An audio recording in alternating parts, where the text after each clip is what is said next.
Welcome to Asset Block's Business Owner Edition, because wealth creation is different for Australian business owners. Today, we're talking about looking rich versus being rich. But before we get started, let's cue the disclaimer. Charley here from Asset Blocks, and I need to let you know that this is a disclaimer.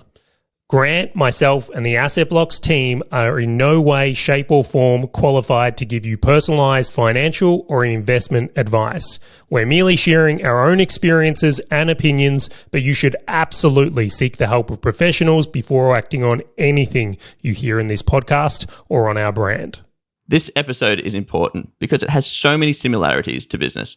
A lot of business owners represent their business's success by talking about total revenue, the amount of staff, potentially even a new office, etc. But in reality, behind the scenes, they're actually making no money, and wealth creation is no different. So if you're an Australian business owner who has been questioning the benefit of doing either, or you're just getting started out in your wealth creation journey, then this episode is for you. Now, Charley and I make sure that we provide as many calculators, templates, and checklists for free to anybody, and we put them up on assetblocks.com.au. So if you click there and go to free resources and download whatever is beneficial for you. And if you do enjoy the show, be sure to subscribe or even share it to someone else who's in a similar situation. Now, without further ado, let's get into the episode.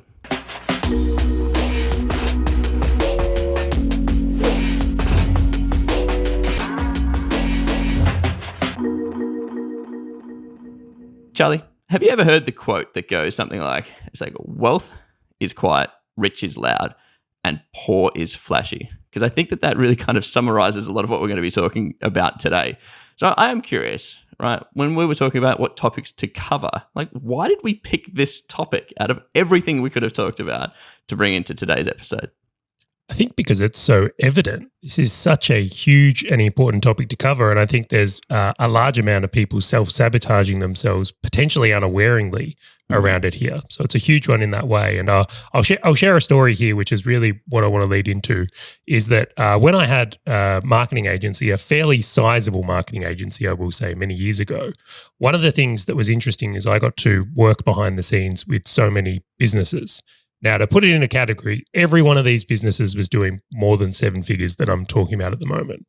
And you would think a company that does seven figures would be doing well. Some of these businesses were like multiple sevens, right? But continually there was a stress and anxiety in the company because the reality was they were either not making very much money, really thin margins, or let's say, even losing money. But if you looked at their life, they were coming into the office in a new Audi, new Porsche, right? Expensive clothing and suits. And if I ever saw these people at a party, or I went to one of the, like, there used to be like networking events, Grant, you remember those things? So I'd go to those face-to-face things. Yeah, I'd go there and like they would be in the most expensive stuff, buying the most expensive drinks, like making sure that everyone there could see that they were doing well. But I knew it was fake. Yeah. Like I'm like, it's fake. Like this person's like signaling that they're doing really well, but the reality is it's going to be really interesting. And I want to put a tag on this one. I want to put a tag. Now, Bianca, my wife and partner and champion of this show, I will say, she worked in accounting and financial planning. And I asked her if her experience was similar. She said it was evident. Like if you speak to most accountants, they will say that this is like, you cannot believe some of the things business owners are doing. That new car they're driving, it'll be interesting if they can afford to put gas in it without using their credit card or debt to put it in the tank. So I think there's something much bigger on going in the business owner community about looking rich being more important than being rich. And I think that's a huge mistake. What's your view on the topic? Yeah. See, for me, it was like the conversations that I was having with a lot of people now is, I do want to be independently wealthy, or in this context of this conversation, I do want to be rich.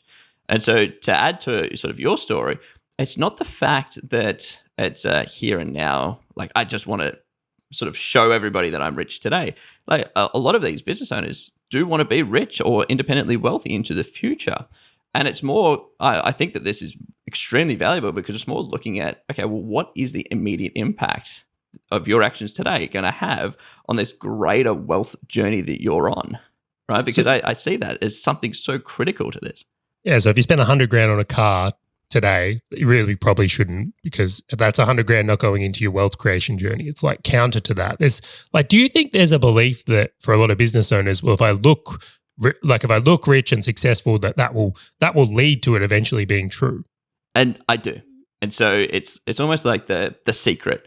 If I think it, it will come, right? And so it's almost like if I start buying these things and accumulating them, then it will forever be a waterfall of the same accumulation as I progress forwards. And I think that it's kind of embedded in us, right? You see Hollywood, you see all of these different things of successful people. You see the business owners, you see like The Rock, you see all these people who run great businesses and you go, oh, awesome, they're wearing great watches, they're driving great cars, but it's not the same comparison. It is very different. Their status and the wealth that they have is fundamentally different to us in our small businesses. All right, so have you ever bought something to signal and get to look rich when you probably shouldn't have? So I'm going to make you do this one first.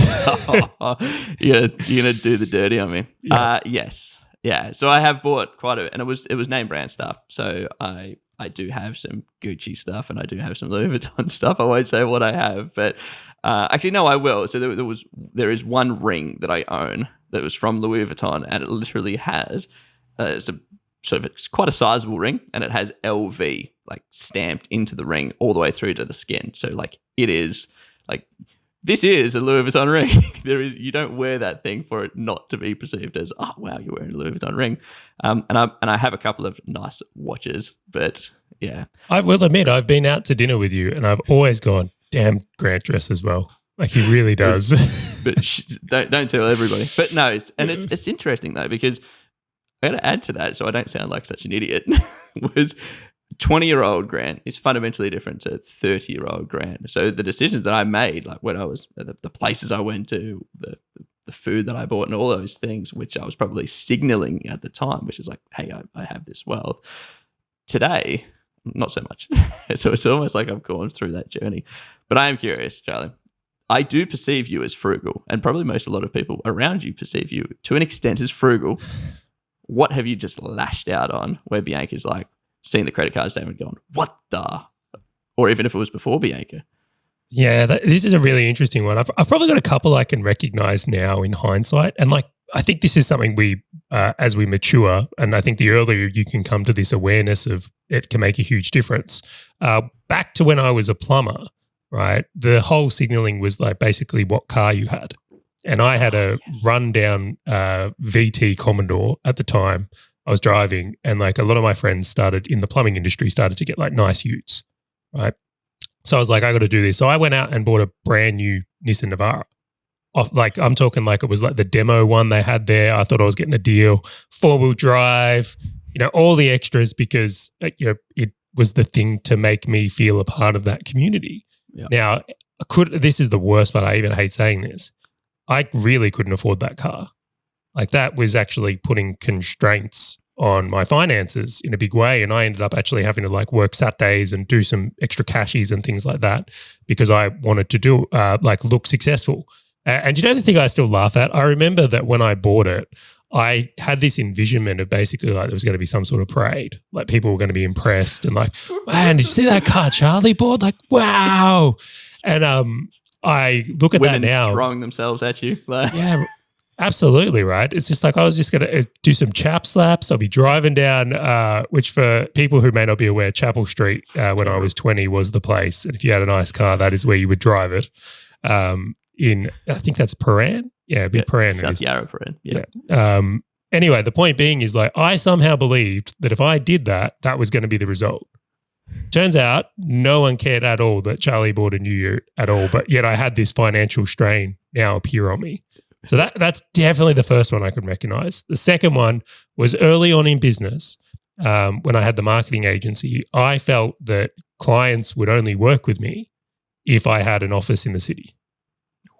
Yeah, so it's like, and if you can, if I could say that would be the thing that would convince them that I'm like reliable and, well, he must be good. It's like, it turns out being good at what you do, probably the most important thing. Probably. Yeah, probably. I will leave that part out of the conversation today, but like that was something I did. So I could go to a meeting and say, well, don't worry, I'll take this back to our office in the city. To the boardroom. Yeah. And never had and again, I did that, never had a client visit me there, never won any work because of it. But yeah, that was the idea I'd built up, that looking successful in this way would do it. And again, once again, I was making no money. Like I was losing money because of this. But it definitely would be the two I look at and go, that was clearly me trying to look successful. Now, I am curious about this because, and I don't want to sort of go too deep into the topic of psychology or anything like that, but it's like, why? Because you and I are not unique. It's not like anyone's listening to this saying, I can't believe Grant's been buying name brand stuff when he was younger and Charlie's gone out and bought a brand new car on debt or on finance. That's not uncommon. Like, if anything, I'm going to argue that is the normal, right? That is norm. Why? Like, why? Is this because our parents did it? Is this because, I don't know, TV makes it so good because you got cheap debt or anything like that? Is it us trying to fit in? I had no idea. Like, from you now reflecting back many years later, like, what have you assessed it to be? So one of the things I believe as a business owner is that if you want to be good at what you do, part of that is working on yourself. Like, I think personal development is one of the things that many business owners lack. Like, if you actually develop yourself, you become a better business owner because of it. And that's why I read and do personal development courses and a whole bunch of stuff that have been heavily helpful to me. Now, one of the courses I did, which I may reference at another point, was actually on this idea that we are wired a certain way. So we're all wired for like survival. Like, hunger is a survival thing. You're not choosing to be hungry. You get hungry and that causes you to go eat. Yep. We get tired and we go to sleep. Like, that's wiring. These aren't choices we're making.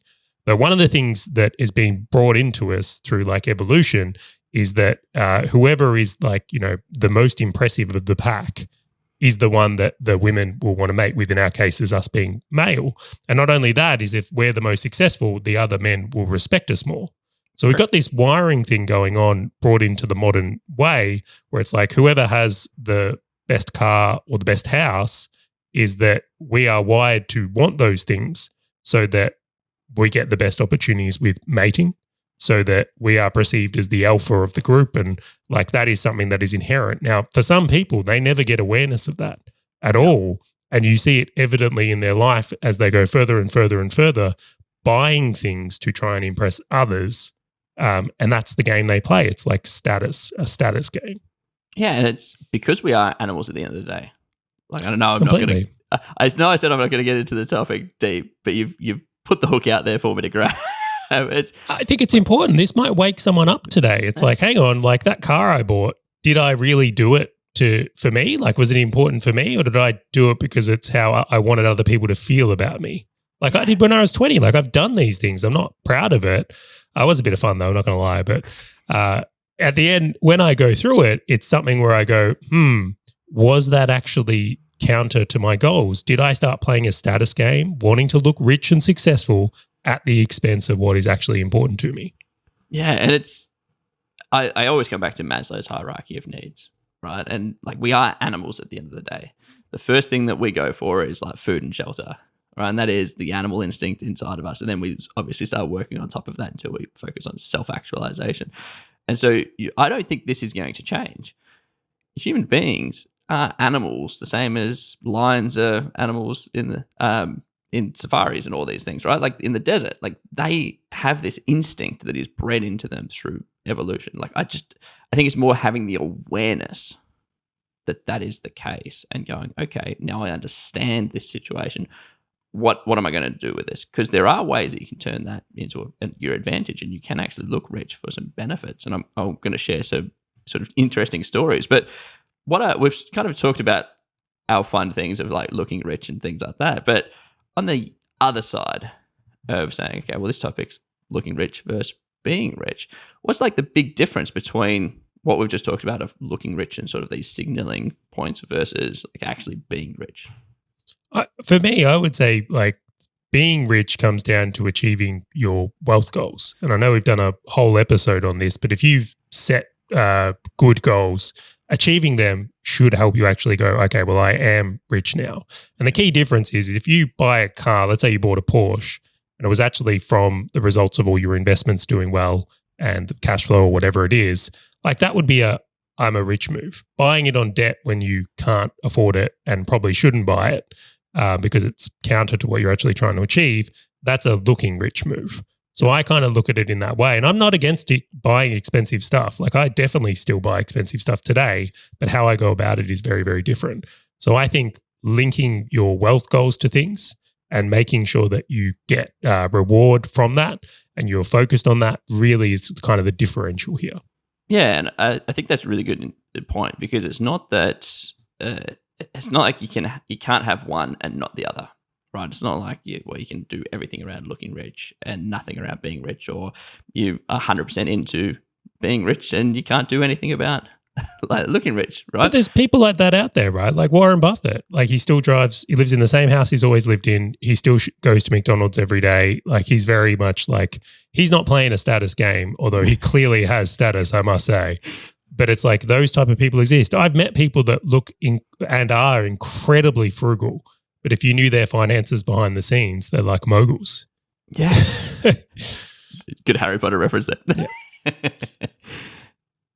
All right, so I'll go into this one a little bit deeper because I feel like it is an important point. More from it's helped me so much is when I started setting wealth goals and like tracking them. I will say that I started to get I would say because I was doing that and then seeing it every month and making progress towards it, like I was feeling motivated to keep doing it. Just like people who go on a weight loss journey, they start losing a little bit of weight and then they go, oh, I get excited and I get more into it. I noticed that when I started doing that properly, suddenly the temptation to buy a car that was counter to that faded. Like I wasn't as, I want to buy the latest car or I want to upgrade there. So I definitely noticed like having that a part of your psychology and the awareness to your wealth goals and making progress towards it makes a huge difference here. Really does. Yeah, and with like when I first started setting up my wealth goals, which was the concept of being rich, because for all of it, it's very different, right? Like my wealth goals are different to yours, Charley, as they would be for most people listening. And if you don't know about how to create wealth goals, go and listen back. I think it's episode 3 off the top of my head where we talk about it. The interesting thing for me was that the biggest thing that I used to spend money on was back into businesses. I would always buy businesses. Like one thing that a lot of people probably don't know about me is that the only debt outside of houses that I've ever had was to buy a car. Like I'm not a credit card guy.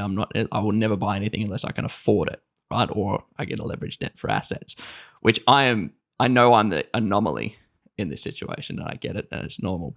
But the thing that I found from setting a wealth goal perspective was the way that it had set sort of milestones for me. So I could start building towards acquiring something, whether back in sort of more in my youth, that was building towards purchasing a business or starting a business or saying, now I've got an amount to go and invest in that.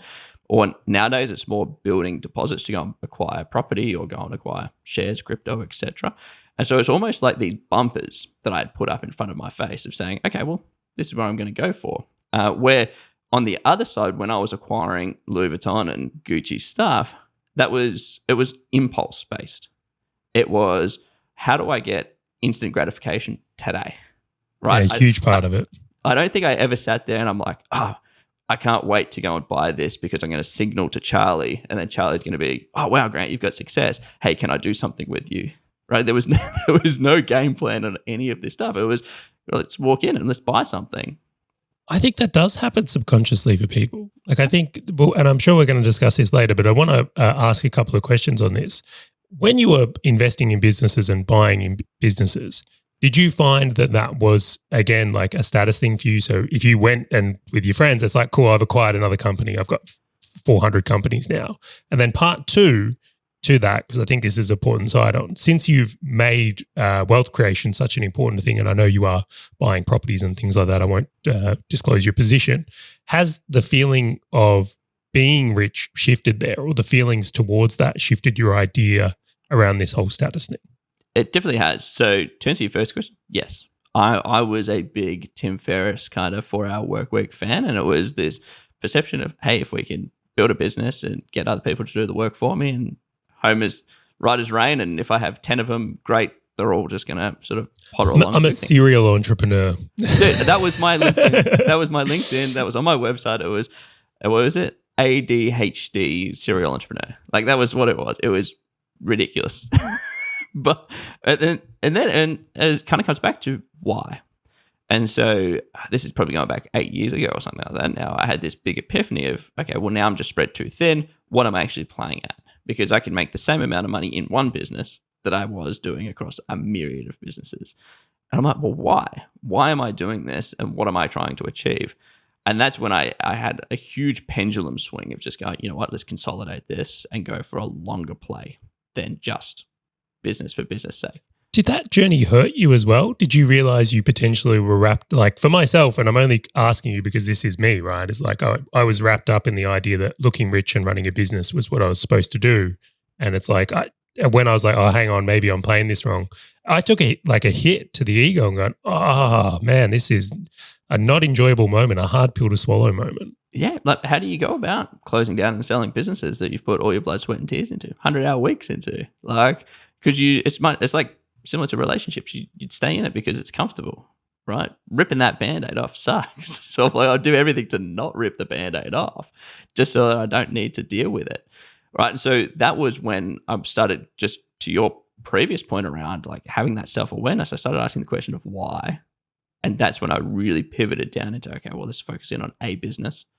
And then after a couple of years, it was, let's go and focus in on wealth creation. So I still had that business itch, and I still talked about how many employees I got, the offices that we've got in different, at that time we had offices in different continents, by the way. Oh, that's a good one, isn't it? It's like, oh, we've just opened a new office up in New York, in case you were questioning. Correct. I have actually seen myself do that and made those comments pretty recently too, so I won't say that I'm perfect. We'll come back and talk about the pros of this as well in the later part of this conversation. But I am enjoying this. I actually find it a little bit funny, right? Because if you can't look back on yourself and laugh, I think it's a crime. And the other thing is too, I used to love this. One of my mentors used to say, if you can't look back 12 months and think of yourself, that guy was an idiot. You didn't grow, right? You didn't grow. And the aim should be that you're continually growing. So I'm seeing this as a growth conversation. Yeah. And then I'm glad that someone's getting enjoyment out of this, Charlie. This is great because my heart's bleeding right now. This is like all my feelings and emotions are out there. Everything I've suppressed for many years and I've never shared to anyone is here now. I remember, like, tell me you had like all the networking events you go to, and I'm like practicing my pitch in the car and shit. Yes. It's like, oh wow, some of the things that have come out of my mouth. Anyway, let's power on. So to answer your second point, which was like, okay, well, after the businesses, like, how does it feel now? And this has been the interesting part because in regards to, and I always refer back to wealth goals because it has been such a big change for me, like many, many years ago. It's like, okay, where are you pushing towards? And so going from many businesses to like one business to then just saying, great, now I'm just going to focus in on generating my wealth and focusing on what I'm going to be doing. I actually think I've got more drive in business, but the question to actually ask of myself around the decisions I'm making in business and the impact it has on me fundamentally changed for me personally. And what do I mean by that? So all of my decisions that I make in a business are all directly impacting my wealth goals. Why? Because I'm not responding to like immediate self-gratification of going and buying a Louis Vuitton ring or going and buying a new Gucci wallet or doing any of those things. It's like nope, I have to hit this goal in order to buy another property. I have to hit this in order to achieve that because this is the bigger plan that I want to hit in 10 years. So if I stop and deviate from the plan, it's done. And the interesting layer that I'm just going to put on top of that is the feeling that I've felt because every time I've acquired something that has added to me being rich or sort of creating wealth, this little, I don't know how to describe it. It's almost like this stress or this little monkey has gone off my back, right? And imagine I just see on my shoulders a whole heap of monkeys, and every time I acquire some more wealth, this little monkey kind of just drops off. Whether that was because I'm like I've never had a problem paying bills. I've never had concerns about like I've been very fortunate in my life that I've never waited for the next paycheck. There's always money in the account, but for some reason I still have monkeys on my back. And so every time I have this, it's like, oh, this weight, oh, this other weight, or this other way. And now it's this game of great, like how can I continue to do this in order for me just to feel relaxed? And I just go, yeah, whatever. I had that same thing. I'm not even going to lie. It's like there was a time where I was heavily reliant on Facebook ads. Like I was very tilted in that direction. And I don't know if anyone remembers this time, but I certainly do, where the Cambridge Analytica scandal came out in the news, like about, potentially the election fraud and a whole bunch of stuff. And Facebook ads went really weird after that time. So I don't know. I'm not going to pretend I know what would happen behind the scenes, but from my experience, ads were working really good one day. This scandal went out, and then all of a sudden, all the things that were working for me in business weren't. And I was like, this could be it. Like, I might be done here. And that experience put something in me where I didn't feel safe relying on that. And I've since diversified my business, so I am not relying on that. I've got tons of options around that. Even if Facebook disappeared, I'll be fine. But the thing that I realized is this applies to business as well. Definitely. And it was every time I moved closer to having wealth in this context, is that, to use your quote, that monkey type thing has faded. And I must admit, like, I did hit a very reasonable goal of mine mid to late last year. And upon doing that, it's like the monkey in a big way has disappeared, and I actually see like business as more fun, more enjoyable. So it's a huge thing. And I think a lot of people are invisibly stressed. Like, do you know how many people are pretending they're fine and like their business is fine? But I'm sure if you took their pulse or measured their adrenal glands, you'd be like, you're probably not fine. It's like that meme of the dog, the cartoon dog that's sitting at a table with a coffee cup, and it's like, this is fine. And the whole house is on fire. Just trying to pretend like nothing's going on. Now, we have almost indicated to our personal bias, which obviously we care about wealth creation, and like I would say I care a lot about like delayed gratification. So I'll do some things that I'm really happy with today, and because I want to go and create my wealth, so that the rest of my life I don't have to, I just have options, right? I don't have to work unless I want to work. I don't have to do these things unless I want to do them.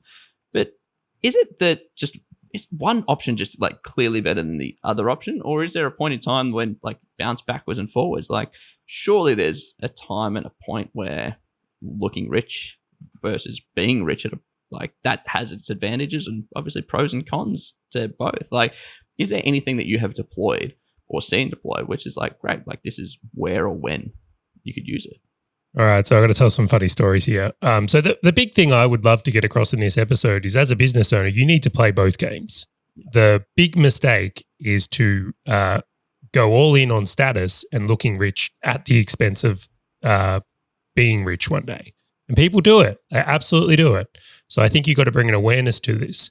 But on the other side of things, if you're so frugal and intentionally keeping your costs low that you look homeless, and when you're going in and working with other business owners, they go, "This is starting off with this guy." It's like, you don't fit in because of how frugal you are. Then there is a very real danger that you can do damage to your business. And as much as we have ragged a little bit on some of the dumb things we've done, I will admit in my own circumstances that when I lived in Brighton, Victoria, which is what I would call probably one of the more affluent suburbs of Victoria, it definitely had an effect on people when they knew I lived there. It definitely opened up business opportunities. It definitely enabled me to network with people that I wouldn't have been able to get access to if I lived in another place. Yeah. So the other side of this conversation, and a really powerful one, is that playing the status game and signaling that you fit in a community can actually have dramatic advantages. Like dramatic advantages. I'll go on the record now and say that living in Brighton was profitable for me purely on the idea of the opportunities it opened up for my business. Like, it added a couple of $100,000 to the business just by being there. Yeah. So I think that is probably the other side of the conversation. And maybe you've got different experiences, Grant. Like, is this the same for you? Have you seen things? Where do you sit on the topic? Yeah, so I used to try and justify a lot of my purchases of like Gucci and Louis Vuitton and stuff like that on the basis of people will see me and see these things and go, "Oh, you're successful." Right. And so they would want to do things with me. So I tried to justify, buying these things and looking rich as I thought there would have been an outcome on the other side. Now, how do you quantify that? I couldn't, right? Like, sure, people spoke to me about business opportunities and things like that. But in my mind, that was like the logical way that I validated it. where it's Excuse me, I just need to take a sip from my Lululemon drink bottle right now. Sorry. Just I'll wait a second. Sorry, there's a call coming in on my new iPhone, Grant. And anyone who's watching the video will know I'm actually holding up those items. But continue on. I'm not signaling at all. Whilst I'm talking to you on my new Apple computer with my new good to know. Good to know. Continue just on. Needed to tell you these things. but that was the thing. So like to your point of like it's not like I think people just need to be cautious about how they validate the looking rich concept, because you can convince yourself that everything that you're doing is the right thing. And the reason I'm saying that is because I'm about to share a story of a friend of mine that directly helped him in business because of something he has bought. But it's not to say that, hey, you can justify buying a boatload of things on debt like cars and watches and phones and Lululemon and all these kind of things. So it's like a really big caveat. However, if you deliberately play this, you win. And so I'm going to talk about two people. So firstly, a previous business partner of mine, and I think he listens to this, so awesome, welcome. When he was growing up, he bought a convertible Audi. And so he used to always talk to people about business, and all his friends always talk about business. And then he went out and bought this almost new convertible Audi. And he rocked up to a party, parked out the front, and his friends were like, whoa, what have you been doing to be able to afford this? Now, at that time, his friends had started a business, right? There was just a small services business, and they were trying to scale it up. And they went to him and they said, hey, you always talk about business. You're driving a nice car. Can we get your insights on how we could do this better? And so that actually opened this opportunity. Now, that was not a deliberate play. He was just a 18, 20-year-old buying a convertible Audi on debt. But he's like, but it actually ended up paying for the car. And so he's like, so inadvertently, by me signaling, or by him signaling this has helped me grow. And I've heard another gentleman who went and bought an Aston Martin, which is a very expensive car for those listening, who then just joined Aston Martin and performance car clubs. And everyone he brushed shoulders with, all business owners who are independently wealthy. And he's like, now I'm in a club that I could never have got in unless I had this car. Now, he didn't buy that on debt, I will say this, right? So he was in a group of other people that he obviously would have been around. But imagine understanding that and going, you know what? If I buy an Aston Martin, I can get into this club. And if this club could help me in business, or I could sell to them or something like that, now I'm actually playing a very deliberate game, right? And so there are points of what I'm saying here is that don't just acquire things for the sake of acquiring things and try and justify them to go, oh yeah, I think at some point. If you are going to make those deliberate plays around sort of looking rich in order to sort of grow, like in your example in Brighton, or in the other example, buying a performance car to be in a group of other successful people, make it so deliberate that you know the outcome you're going for, so you can validate if it works or if it didn't work. You hear things like this as well about people joining like particular golf clubs for access to a network. Exactly. And they can be quite expensive, but I'll bet if done intentionally and you're a good networker and going to put the reps in, you can very likely do well out of that as well. So, I mean, I'll ask it directly. Do you think there's room for people to play this game more intentionally? Is it that most people are playing it vaguely? They're just buying things in the idea that maybe someone will notice on social media, where your example of like the car club or the golf club, mine was accidental. I'm not going to say living in Brighton was that. That was definitely some status game I was playing, but it's lovely there in case you were asking. As I've been looking at places in Brighton. And then, so to answer your question directly, I think that 95% of people buy on impulse or on status or trying to fit in, keep up with the Joneses, whatever other term you want. And then they justify their purchase by some thing that's happened, whether or not it was directly attributed to the purchases that they had made. And I'm going to, that is my opinion. I reckon it would be 95%, where the 5%, maybe 10% of people who are deliberately playing this game. And you and I know a gentleman who's buying watches to go and signal out when he's at business events. He's like, I can wear a t-shirt and I can signal to all these people that I have money by having a very expensive, like when I say very expensive, like $40,000 watch on my hand, because those who know are in the same industry or in the same sort of realm of business success will look at that and go, yes, I get you. Let's talk. Right. But that's completely different. I think that's 5 to 10% of people. I would agree. And actually, sorry, I wasn't really listening. I was just looking how much Porsche is. Do you know what though? One of the most interesting things on signaling that I'll just bring up, like I think people would listen to this and say, "Oh, maybe I should go buy the car then, or the house, or whatever it is." And like, I see the merits, and if it's intentional, maybe it's worth it. But do you know what's been one of the best signals for me for business? I know exactly what you're going to say. Go. I will say one of the best signals that I've had come across is when people that are respected in a community rave about what you do.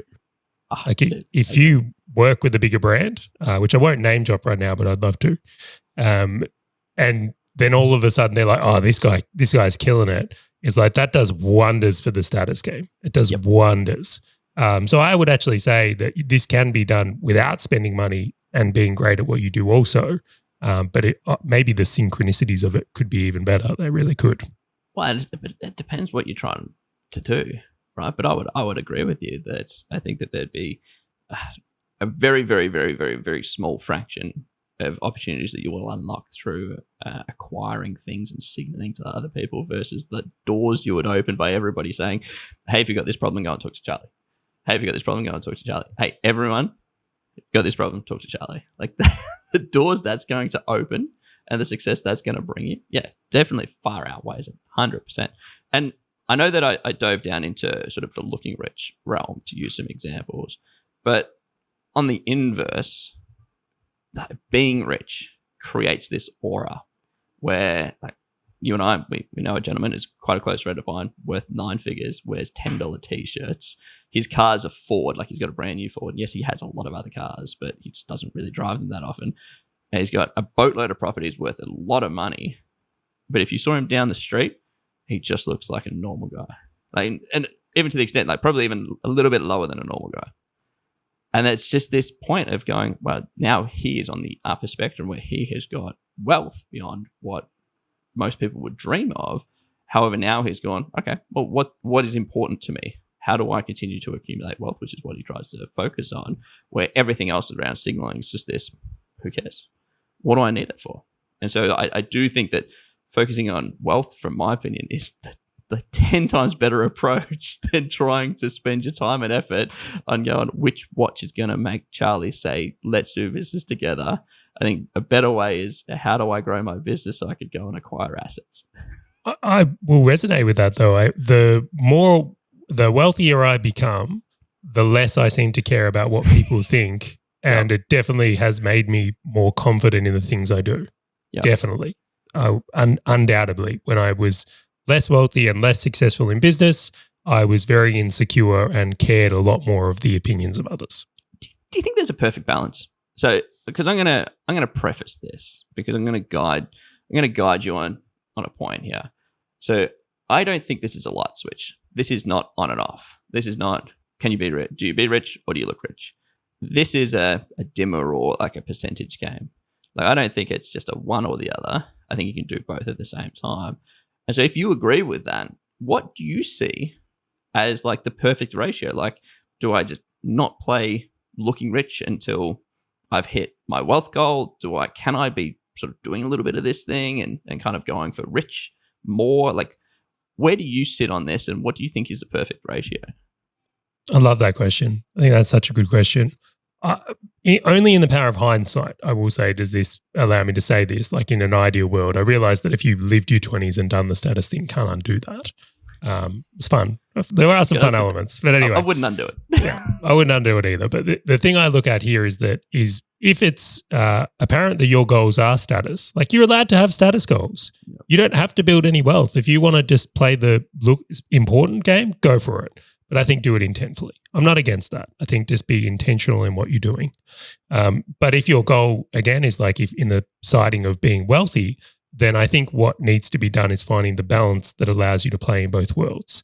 The only wrong answer, and the thing I would be really against for people, is the ones where they're playing the status game thinking that leads to wealth, and they're only going to work on their wealth after they've got a certain amount of status or after they look a certain amount of wealthy in the public eye.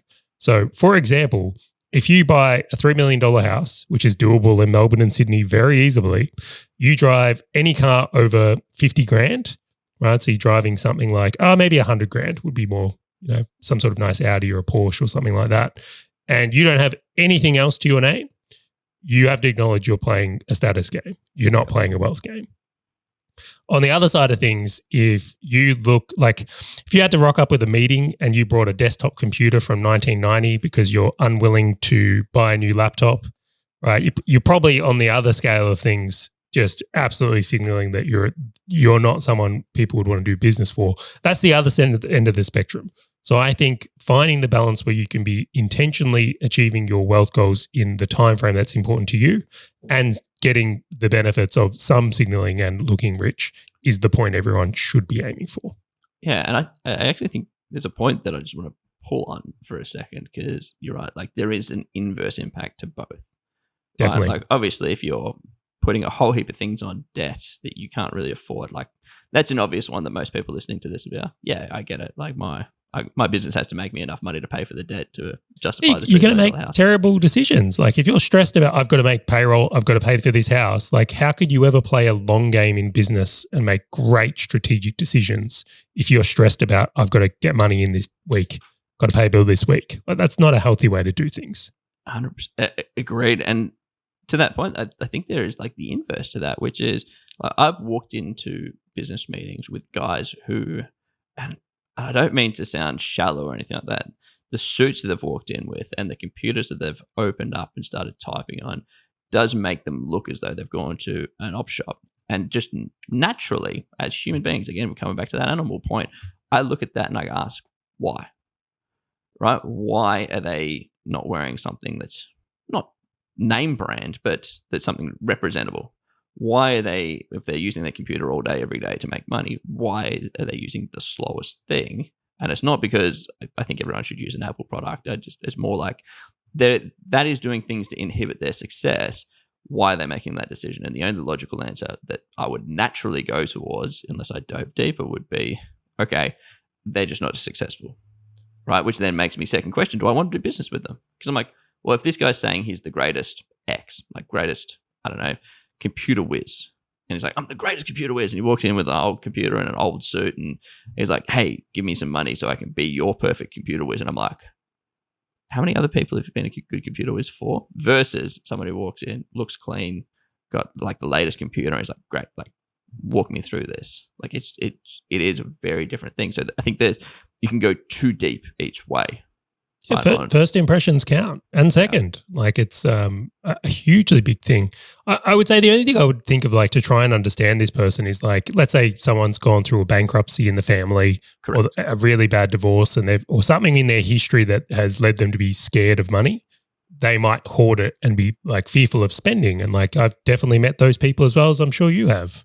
Yeah, but the first impression is where I'm going to, because you're right. Like there's so many things that could be sitting under the surface. But if I'm looking at this person as a service provider or to help me in my business or to work for me or to do all of these things, like that conversation is not going to come up because it's not like I'm going to be like, hey, Charlie, I want to use you for some paid ads. By the way, I saw your laptop sold. Any reason?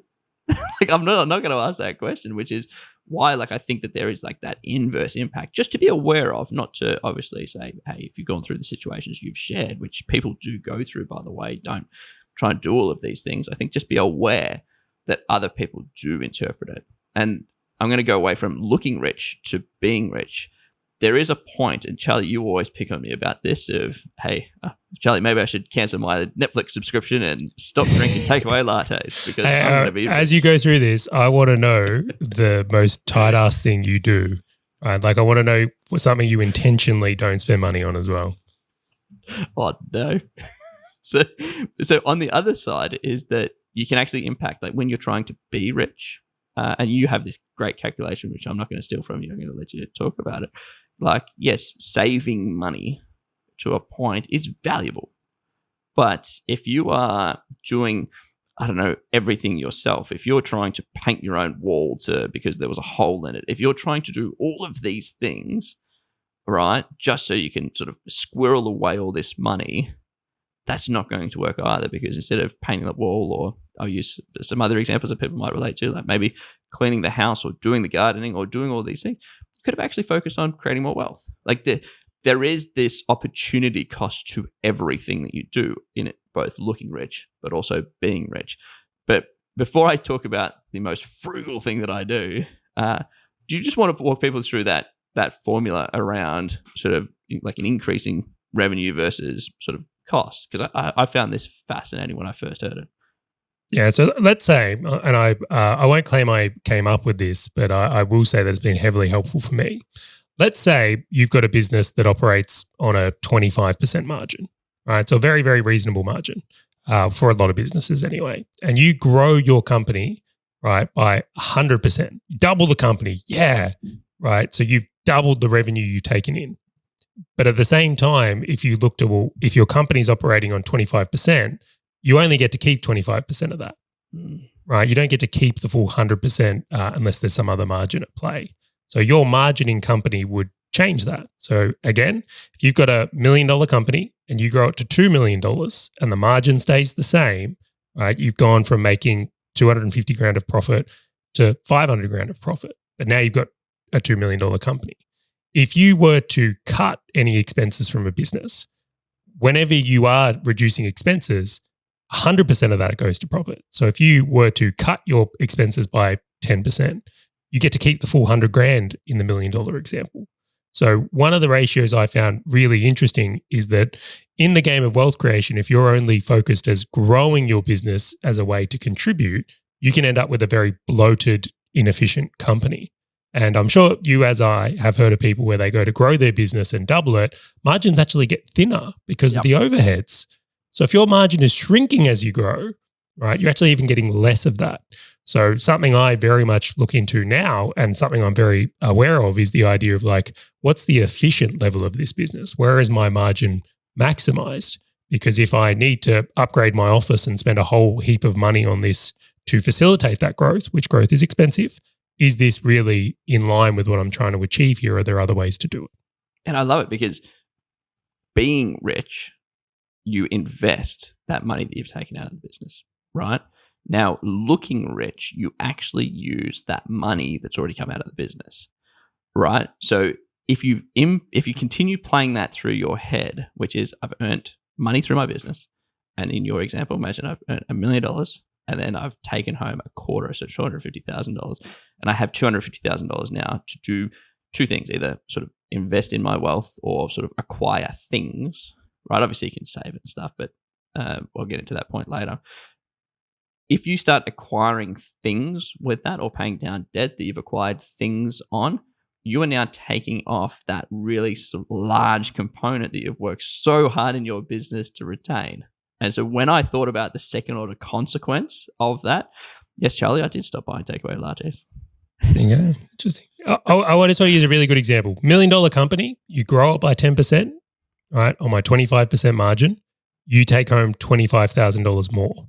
If you cut your expenses 10%, you take home $100,000 more.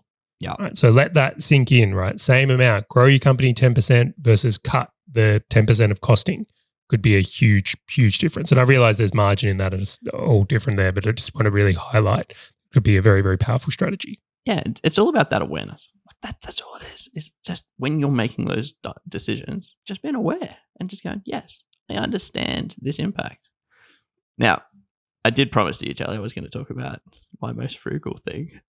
And so my wife, Hazel, she does listen to this and she is a big advocate for the Asset Blocks brand and she will never let me live this down. So I thoroughly dislike using like the taxis and Ubers of the world because I think that walking places has so much better of an impact and benefit to myself. I'm like, walking makes me healthy. It gives me time to think and it does all these things. However, there have been more than one occasion in my life where I have been out for dinner with my lovely wife and we've gone to the second venue or going to the second venue. I'm like, it's only a kilometer, let's walk, as she's in stiletto heels. and then the next day she's not able to walk anywhere. And she's like, that would have been a $15 Uber ride. And I'm like, don't judge the man. So that to this day, and I still, for some reason, I'm still so frugal when it comes to that. Like I've been at business meetings where people jump in a taxi to go from one side of Melbourne to the other side of Melbourne, and I'm just like, I'm gonna just like walk that. Like the most frugal. That's amazing.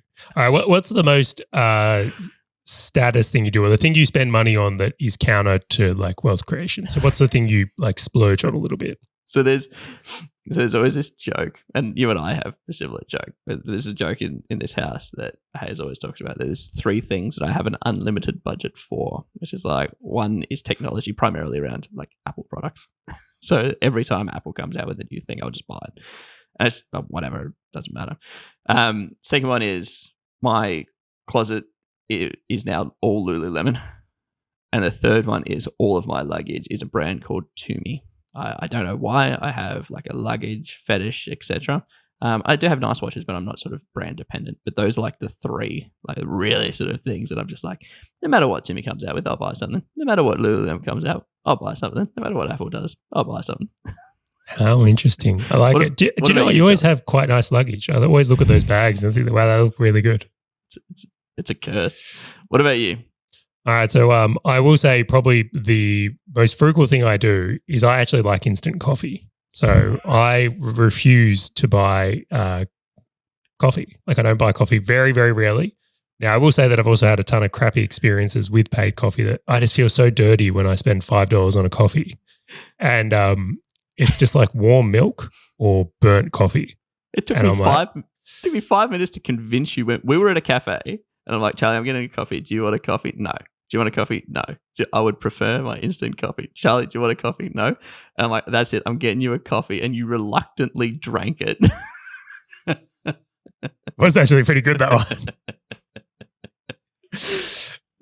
So that is definitely probably one of the most frugal things I do, definitely. And what about purchases? I'm curious now. So there's a few in this household. One of the things I've done is I didn't realize this was an area, but the thing I probably splurge the most on is that we get, it would be food, would be definitely a huge one. We spend a lot in this household on food. And I only realized this at a big level when I was comparing my food budget to, there was a post in a Facebook group about what you spend per month on food. And I was looking through these ones. I'm like, oh, we're fine. And then there were families of like 6 and 7 for that budget. I was like, there's 2 of us and a baby. Like, I think we spend a lot on food. So I definitely splurge in that area. And we even do, we get meals delivered so we can save the time on cooking, so we can do other things and be with our son. So that's a huge one. Second one for me, and this is something that only come to me recently, is like I've realized I have a new vulnerability and it's nearly 2.5 years old. What is it? Jack. Yep. So it's like I feel that like for whatever reason, if he wants something, I just feel this impulse to whatever it costs. It doesn't matter. Which one do you want? Great. You went the expensive one. Thanks, Jack. Yeah. I bought the Bluey branded garbage truck over the generic brand one, even though it was twice as expensive, because I was like, well, that's what Jack wants. He gets that. So I've noticed these new ones popping up. But as for status ones, though, just to be more there, they're just ones I've noticed from like spending behavior is like are there. If I was going to go into status ones, though, I will say that I spend quite a lot of money on technology as well. I also recently bought a new Volkswagen car. We could have spent way less, but I will say I'm enjoying that purchase a lot and don't mind the bit of the flex there occasionally. That would be my main ones. Is it? And I think that's the summary here. Right, is that, and because I'm going to ask you another question to add on to the top of that, is that I'm going to come back to the light switch. It's not an on or off. It's not that you can't have takeaway lattes. And Charlie, you and I joke always daily about this concept of like, there was a tweet that I sent you of a guy that's like, great, now I've cancelled my Netflix subscription. How do I buy a house? Like, it's great. And so it's not by sort of removing these things in life. And you can go, like, if you just like takeaway coffees, or if you just like Louis Vuitton, or if you just like Apple product, it doesn't matter. But I think the key it comes down to is kind of budgeting around it, understanding what wealth goal you're going to go for, at what timeline you're trying to achieve it in, and just being aware of your habits, which is why we always talk about tracking your sort of wealth. So tracking what you're buying, tracking what you're trying to achieve. We've done an episode on that. We've done an episode on wealth goals, etc. So I am curious, Charlie, because I know Bianca's obviously an accountant and is just very good at what she does, and you're very analytical across what you've got. So is there a budget each month that you say, you know what, doesn't matter, spend whatever you want, it's unlimited, within this budget, doesn't matter. No one's ever going to question you. Or is it more, you know what, at these points of time of the year, I'll splurge out? Is it like quite calculated, or do you just do it very organic of, hey, I just want a car today, I'm going to go get a car, or hey, I'm just going to buy this? Or is it, I just want to understand that. And is there like a ratio between this is what I'm going to spend towards like being rich versus like looking rich versus just sort of acquire, as opposed to just like living expenses? It's such a good question. I will say the big thing I want people to take away from this episode is that if you start setting wealth goals and tracking them and put intention behind what you're doing, and I dare say you will if you listen to this show, it will change your whole perspective on a lot of things. I really, really hope that people take that away from this episode. Second to that, though, one of the things I do that's probably pretty unique is we run our house like it's a business. So we do a P&L every month. We have a budget. We have a balance sheet, which obviously comes into our wealth stuff. Like we very intentionally every month go through that level of reporting in our lives. We very, very intentionally do it, which has been a game changer for us with this awareness thing. Now, as for budgeting, we definitely used to be more frugal when we were, I suppose, not making as much money because we had to be, because we knew what we were trying to work towards here. These days, it's definitely loosened up a bit because we have achieved some of our bigger goals. And we are in a position where we can spend more. So literally not long ago now, we're recording in February, but in January, we spent some time together and we discussed what we want our budget to be for the year, whether it's, do we need to include a car in here or holidays or those types of expenses? And we very much monitor that. And I know every month how much we're putting into our wealth creation. So I don't want to say meticulously. It's not like there's buffers in this budget. Like if we want to go spend $1,000 on something, it's probably not a big deal for us at this point in our journey. But if I wanted to go, I don't know, buy a Porsche, that would probably be a bigger conversation in our house. So that's how we manage it and go through it. I know this is something we're probably going to do a whole episode on at some point as well, to go how we do that and how we think about it. But that has been my intent around it. Yeah, and I firstly, I appreciate you sharing that. It's interesting for Hazel and I, we always talk about, well, what are we fine with just spending? Where it's just like you don't look at it and it doesn't matter. Like I would never even know what Hazel spends on it and et cetera, et cetera. And this is where I acquire probably not work stuff, like a lot of Apple products that I do and buy mostly for work. So I'm talking about the Lululemons, the brand name stuff and all these kind of things. And I did a quick calculation before I jumped on here. It sits under about 5% of what we bring in. It's probably even closer to about 3%. Which is just, it's literally this account of we're never going to question each other. And so Hazel gets % I get a %. And mine seems to always keep going up and Hazel's keeps going up. Like turns out that we actually don't actually buy as much as we once did when we first allocated. It was like gone. It's like, oh man, where's the rest? And it was interesting that when I calculated that, because I made it as a number, not a percentage, because I didn't want to recalculate these percentages as my income went up. I'm like, what am I going to buy different? So we actually had just a dollar figure, which actually to most people probably won't sound that big. And just said, that's it. Like we're never going to question each other. Like if you buy this thing, I'm just like, why did you buy that thing? Like I'm just not going to question it because it's from that amount. And yeah, so it sits around 3% is what we do for looking wealthy, like outside of obviously business stuff. And I just thought that was a quite an interesting figure to share with people, where if you're looking at spending 30% of your income on acquiring cars or acquiring Louis Vuitton bags or acquiring watches or things like that, like that's a barometer for you if you're using me as an example. I will mention here, I'm actually planning on buying a car. Like there is a extravagant car I will buy at some point. I'm just deciding on when. Like I really am. So I'm considering it. By the way, I'm seem to be a bit in love with Porsches at the moment. I don't know why or where it's coming from, but it's a itch I want to scratch. Marketing is hitting you hard. One of the last questions that I just want to understand or talk to you about, because we talk to quite a lot of people around sort of wealth creation, just who is in our network just inadvertently. Now that this podcast's out, people go, what are you doing? How are you going about it? Hey, this is my situation, etc. The thing that has really sort of made me aware of this topic more is talking to them where they might have bought like an Audi, or they might have bought a new car, or they might have bought a whatever, right? It doesn't matter. And they might have put it on debt. And even when we would look at that, we go, that's you trying to signal, that's looking rich. But to them, they don't even realize that. They almost look at that and go, what do you mean? That's normal. Like that is what normal people do. Charley, Grant, you are not normal, right? You are the weird ones in this. I hope so, by the way. Yeah, I love being not normal.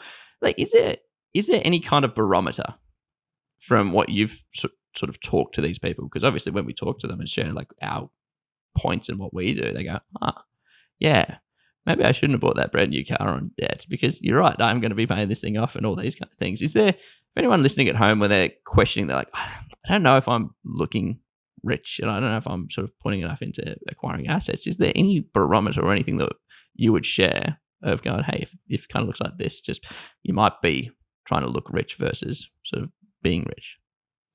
I think once you go on the game of wealth creation and you start doing it is like, it's much like starting in business again.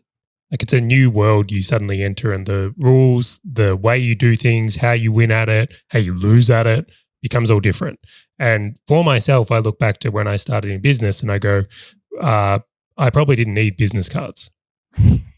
But I spent money on that, or the office and things like that. So inevitably, as you become aware of these things, it's very likely you will question some of the decisions and moves you will make, just like we have.